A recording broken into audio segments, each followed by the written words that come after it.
The accountancy market has been incredibly busy throughout the whole of 2021, really ramping up, I would say, in Q2. And I would say at this point it has actually superseded pre-pandemic levels. There is a definite supply issue when it comes to candidates. Focusing in firstly on the temporary and contract market across accountancy, this is really, really busy. What we have seen over, I would say, the past 3 to 4 months is definitely an increased hiring on shorter term positions. And the reason this has come up is because during the pandemic, companies often covered internally, but obviously this wasn't going to be sustainable on a longer term move. So we have seen an increase, for example, in some of those back office type roles when it comes to accounts payable, accounts receivable, credit control, etc. And these candidates are in high demand. The qualified level also remains very, very busy on the temporary and contract side, and these positions tend to be more longer term. So you're looking at the likes of those kind of 6, 9, 12-month contracts, really back in full space and covering the likes of maybe projects that have been put on hold during COVID that are now coming back online. Maybe there's still some hiring freezes. We're seeing this with some of the larger organizations, so they have to take somebody on a contract basis, or your traditional holiday leave, annual leave, sick leave, or maternity cover. In terms of the permanent market, very, very busy, and again across all levels. Focusing in on industry, I'm really pleased to say that the SME market is coming back up. Obviously some sectors are affected more than others, depending, I suppose, what kind of restrictions they had in place during the pandemic. But it is heartening to see that these companies are beginning to hire again, maybe not at the same pace as their counterparts in the larger organizations, but we're definitely seeing those nice kind of finance managers, senior financial accountant, commercial accountant roles come back on stream with those businesses. And again, also at the part qualified and back office level as well.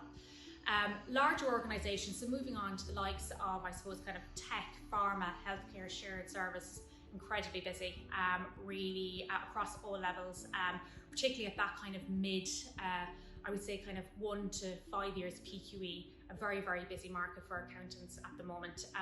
Roles that are in demand would be finance business partners, financial analysts, financial accountants, management accountants, finance managers, anything really kind of, I would say, kind of from newly qualified level up. Financial services accountancy has remained very busy, and it's a really competitive market. Roles within compliance accountancy, risk regulation is very, very busy. I suppose just due to new entrants in the market, and also that these companies have regulations that they need to stand by. Accountants with these types of skill sets are very much in demand. If you have experience with Insolvency 2, IFRS, any of these regulations, employers will be looking to speak with you. One thing actually to note is that the insurance market remains very buoyant for accountants. It is very similar to the way it was in 2009 during the recession. This industry actually did not take a hit, and very similar during 2020. It was one of the main industries that remained hiring.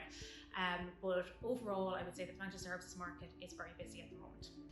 We definitely expect to see an increase in salaries for accountants in 2022.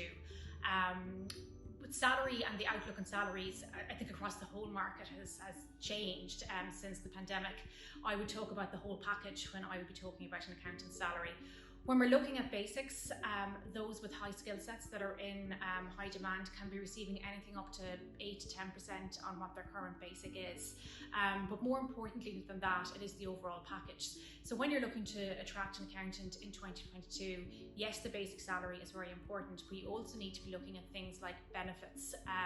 These are hugely, hugely important when it comes to healthcare, pension, gym membership, and I would say the most important thing coming out of 2020, going into 2022 and from 2021 is the flexible and hybrid working. The quality, the work-life balance, it's going to be difficult to get people to go back to 5 days a week in the office when we have, I suppose it's been proven that it's not necessary. I also think from a candidate and client perspective, people need to be realistic as well. It's totally understandable that fully remote working isn't going to be feasible for every organisation, and we need to make sure that we keep, I suppose, company culture and that kind of tight-knit network within your organisation as well. But I would certainly be advising, in conjunction with monetary increments, to be looking at your flexible working hours, work-life balance and your hybrid working model. We've seen some significant growth areas during 2021 and expect this to continue into 2022. Industries such as, I suppose, the traditional ones in terms of tech, healthcare, shared service, these have really ramped up, and we can notice significant hires across all levels of finance within these companies. Other than that, it is nice to see that the SMEs are starting to hire again, not at the same level as these larger organisations, but certainly they are bolstering on their teams. Roles that may have had to be made redundant or layoffs that were made during COVID are absolutely coming back online now. And I would say particularly within the smaller organisations, we're seeing an increase in demand for those back office type roles. So we're looking at those credit control, accounts payable, accounts receivable, assistant accountants, part qualified accountants. So these really technical hands-on skills are very much needed within industry at the moment. Bringing back to other roles that are in demand, as always, I would say commercial accountants and finance business partners. The role of the accountant has been changing over the past, I would say, kind of 8 to 10 years, and that's really evident in today's market. It's no longer that back office number crunching function, and we really need people who are, I suppose, getting involved in that strategic side of the business, who are really good with stakeholders, who can speak to non-finance professionals and who can really add value to the business. So make a difference, obviously to the P&L, but I suppose bringing the rest of the organisation on the journey. So in relation to that, finance business partners, commercial accountants, financial analysts, anybody with these skill sets are in high demand. Bringing it back even kind of further, I would say on the newly qualified level. So anybody coming from a top 10 practice, if you have that, and that Big Four experience, you certainly will be in demand. But even those from the smaller practices, if you have that accounts preparation and that audit experience and you are qualifying this year, you will certainly have a lot of roles open to you within industry. At the more senior level, we have seen a demand for that kind of good finance manager, financial control, particularly in some of those larger organisations. So if you're coming from the likes of a multinational, a PLC, be it tech, manufacturing, chemical, you absolutely will have a lot of opportunities open to you, particularly with those technical accounting skills such as like IFRS, US GAAP, and those who have, I suppose, going to manage large teams as well. There are definitely some challenges which employers are going to face when hiring accountants in 2022. One of the main ones is that the demand for accountants outweighs the supply. So bearing this in mind, I would certainly advise any employer to really look at what level of candidate they need, what skills a candidate absolutely has to have, but what skills can you train? You'll make yourself more competitive and it'll certainly be easier to secure your talent. What we're seeing in 2021, and this is expected to enter into 2022, is a counter offer is not something that might happen, it absolutely will happen. So counter offers, 90 to 99% of candidates are being counter offered currently. So just do bear this in mind when you are setting out to hire. Make sure that your package, your role, whatever you've discussed with the candidate is competitive, because a candidate will secure a counter offer. And even bringing that a step further, making sure that we're doing a thorough interview process, making sure that the candidate's motivations for moving are aligning with your business needs. Other challenges that you are going to face is that candidates that you are speaking to are going to be in multiple interview processes. There really is a lot of choice for candidates in the market currently. So bearing that in mind, I would certainly advise any employer to make sure that they have their recruitment processes set up, their interview panels set up prior to going to market, to ensure that you can move, I suppose, slickly along the process in order to secure your preferred candidate. A couple of points of advice that I give to any candidate looking to move into a different accountancy role in 2022 would be as follows. Firstly, I would say make sure that you are ready to move. Look at your current role, look at the organisation that you're working in. Is there any other role in the organisation you're currently in that you want? If there is, now is the time for you to sit down with your current boss and see if that's feasible for you. Because the likelihood is that you will receive a counter offer, so you need to, I suppose, be ready to move and have your decision made before you start to look for alternative roles. The second piece of advice that I would give to any accountant looking to move is to really work with your recruiter. Be very open, have a transparent conversation. What are your motivations for moving? What are you looking for in your next role? What's your most important thing? This is really, really key. It could be flexibility, it could be salary, it could be working on a new project, it could be getting into a new industry, it could be location, but just make sure that you're open and transparent for all steps of the process. And you know, they will help and guide you along. They'll give you very good market advice. They'll help prepare you for interviews, but it's just making sure that you're working together in a partnership.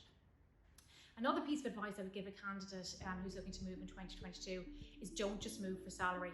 It'll be short-lived. You need to look at the overall, I suppose, EVP that a company is offering. You need to look at the role. You need to make sure that, I suppose, it's something that you're comfortable with, that it's going to comfortable but also challenging, that it's going to kind of take you to that next step within your career. And what I would say as well to any candidate who is looking to move, yes, it is a very busy market for candidates. You're certainly in a position where you will get multiple offers, you know, and you do have a choice at the moment.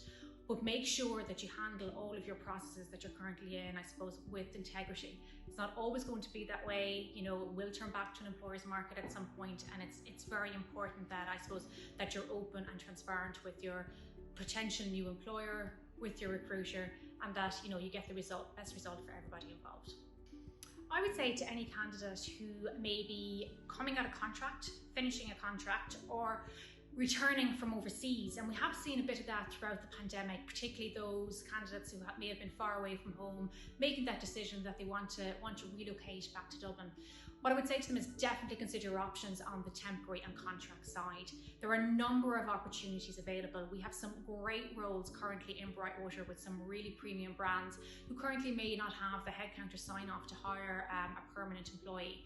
However, what you would get is great exposure to good work, good systems, be it new, I suppose, new technologies that you will be learning, and it can be a great way to upskill.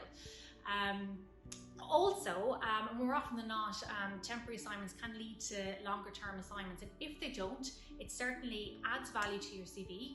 You don't have a gap in your career, and it shows that you were proactive in the market and learned a new skill set and got experience in a different industry.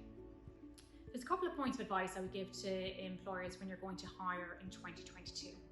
Firstly, when you have your initial discussion with your recruiter, be ready to hire.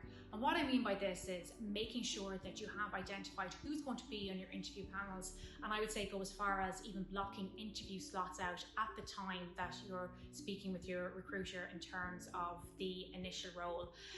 Speed to market is of the essence. It is really, really important. If you're interviewing a candidate, they're going to be in multiple processes, so there will be other employers speaking to them also. What I would say as well is the interview process it's a two-way, it's very much a two-way street. Of course, the candidate you're interviewing has to demonstrate interest in your organisation, has to demonstrate their skill set, and has to be the right fit for you. But equally, you need to demonstrate this to them also. So talking about your brand, your growth plans, what you've done in the past, what you're looking to do in the future, telling the candidate about the team, about the other people that are going to be on the team, the types of people that you have on board. It's all really important that you have a very collaborative conversation in order for you to secure your preferred candidate.